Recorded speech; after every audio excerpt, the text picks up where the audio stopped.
প্রবাস জীবন শেষ করে দেশে ফেরার মুহূর্তটা এটা শুধু একটু আনন্দ নয়, এটা আমার বুকের ভেতর জমে থাকা হাজারো দিনের আশা, হাজারো রাতের ঘাম আর অপেক্ষার গল্প।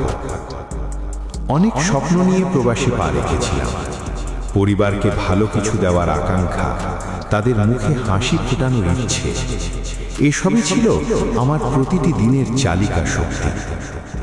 অচেনা দেশে অচেনা মানুষদের মাঝে থাকলেও মনের একটা কোণ সবসময় বলতো, ধরে রাখ, তোমাকে একদিন ফিরতেই হবে তোমার নিজের মানুষদের কাছে।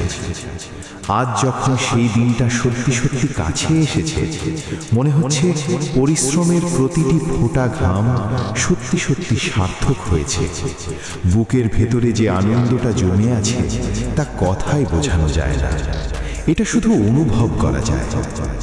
এখন আমার একটাই ইচ্ছে, এই আনন্দটুকু, এই অর্জনটুকু আমার পরিবারকে জড়িয়ে ধরে ভাগ করে নেওয়া। তাদের মুখের হাসি দেখার মধ্যেই আমার সব কষ্টের শেষে সবচেয়ে বড় পুরস্কার লুকিয়ে আছে। প্রবাসীর প্রতিটি কঠিন দিন যেন বলে, তুমি পারবে।